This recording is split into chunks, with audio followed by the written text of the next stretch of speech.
Hi hello ನಮಸ್ಕಾರ ಎಲ್ರಿಗೂ welcome to my channel. ಇವತ್ತು ಬೇಲದ ಹಣ್ಣು ಅಥವಾ ಬೆಳ್ಳಹಣ್ಣಿನ ಜ್ಯೂಸ್ ಮಾಡ್ತಾಯಿದ್ದೀನಿ, ಅಥವಾ ಪಾನಕ ಅನ್ಕೋಬೋದು. ಈ ಬೇಸಿಗೆ ಕಾಲದಲ್ಲಿ ಬೇಲದ ಹಣ್ಣು ನೀವು ಇಲ್ಲಿ ನೋಡ್ತಾ ಇರ್ಬೋದು. ಈಗ ಇದರಿಂದ ಪಾನಕ ಮಾಡೋಣ ಅಂತ ಇದ್ದೀನಿ ಜ್ಯೂಸು. ನಮ್ಮ ಹಳ್ಳಿ ಸೈಡೆಲ್ಲ ನಾವಿಲ್ಲ ಇದನ್ನೆಲ್ಲ ಮಾರ್ಕೆಟಲ್ಲಿ ತರಬೇಕಂತ ಅವಶ್ಯಕತೆ ಇಲ್ಲ. ನಮ್ಮ ಹಳ್ಳಿ ಸೈಡಲ್ಲಿ ಸಾಕಷ್ಟು ಮರಗಳಿರ್ತಾವೆ ಹೊಲದಲ್ಲಿ, ಹಾಗಾಗಿ ಇದನ್ನೆಂದೂ ಸಹ ನಾವು ಕೊಂಡ್ಕೊಂಡು ಬಂದಿಲ್ಲ. ಬನ್ನಿ ಹಾಗಾದರೆ ಬೇಲದ ಪಾನಕ ಮಾಡೋಣ.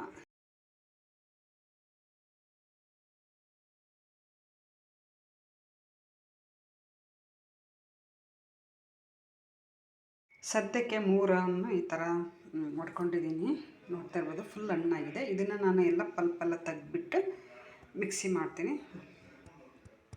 ಇನ್ನು 2 ಉಳಿಸಿದ್ದೀನಿ ಅಷ್ಟೇ.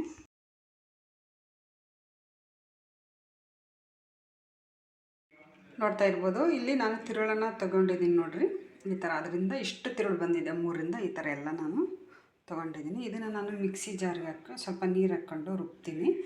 ಸ್ವಲ್ಪ ಬೆಲ್ಲ ಜೊತೆಗೆ 1 ಏಲಕ್ಕಿ ಕಾಯಿ ಹಾಕ್ತಾಯಿದ್ದೀನಿ ಅಷ್ಟೇ, ಒಂದೇ ಒಂದು ಹಾಕ್ತಾಯಿದ್ದೀನಿ. ನಮ್ಮ ಹಳ್ಳಿ ಸೈಡಲ್ಲಿ ಇದಕ್ಕೆ ಬೆಳ್ಳಣ್ಣು ಅಂತೀವಿ. ಬೆಳ್ಳಣ್ಣು ಅಂತಲೇ ಕರೆಯೋದು, ಬೇಲದ ಹಣ್ಣಿಗೆ ಬೆಳ್ಳಣ್ಣು ಅಂತ ಕರೀತಾರೆ. ಇದರಿಂದ ಈ ಬಿಸಿಲು ಟೈಮಲ್ಲಿ ಇದನ್ನು ಕುಡಿದ್ರೆ ತುಂಬ ಒಳ್ಳೆಯದು ಪಾನಕನ.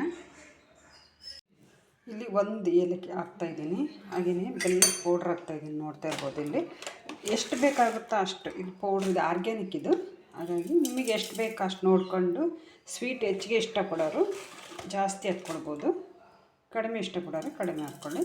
ಈ ಥರ ಹಾಕಿ ಇದಕ್ಕೊಂದು ಸ್ವಲ್ಪ ನೀರು ಹಾಕಿ ರುಬ್ಬಿ ಸೋಸ್ಕೊಳ್ಬೇಕು. ಯಾಕಂದರೆ ಅದು ಹಿಂಗಿತ್ತು ಈ ಥರ ನಾರ್ತಾ ಎಲ್ಲ ಇರುತ್ತಲ್ವ, ಹಾಗಾಗಿ ಅದನ್ನೆಲ್ಲ ಸೋಸ್ಕೊಳ್ಬೇಕು. ನೋಡಿ ಈ ಥರ ಎಲ್ಲ ಸೋಸ್ಕೊಂಡಿದ್ದೀನಿ ನಾನು. ನೋಡಿ ಈ ಥರ ಬೀಜದ್ದೆಲ್ಲ ಬರುತ್ತೆ, ಹಾಗಾಗಿ ನೀವು ನೀರು ಹಾಕ್ಕೊಳ್ಳಿ, ಧಾರಾಳವಾಗಿ ಹಾಕ್ಕೊಂಡು ನಿಮ್ಗೆ ಎಷ್ಟು ಬೇಕೋ ಅಷ್ಟು. ಗಟ್ಟಿ ಅಂದರೆ ಗಟ್ಟಿ ಏನಾದರೂ ಮಾಡ್ಕೊಳ್ಳಿ, ಸ್ವಲ್ಪ ತೆಳುವಾಗಿರ್ಬೇಕು ಅಂದರೆ ಈ ಥರ ಮಾಡ್ಕೊಳ್ಳಿ.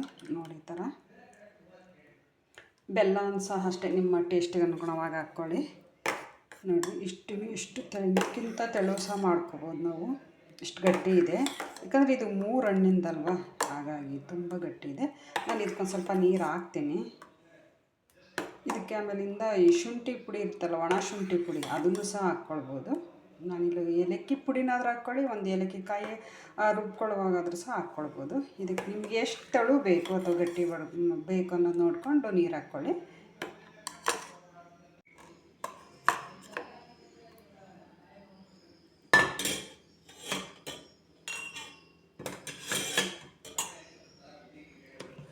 ನೋಡ್ತಾ ಇರ್ಬೋದು ಇಲ್ಲಿ,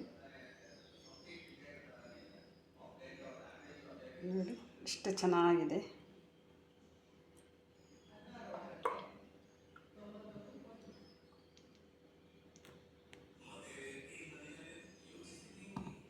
ಮೂರು ಜನಕ್ಕೆ ಆಗೋಷ್ಟು ಮಾಡಿದ್ದೆ.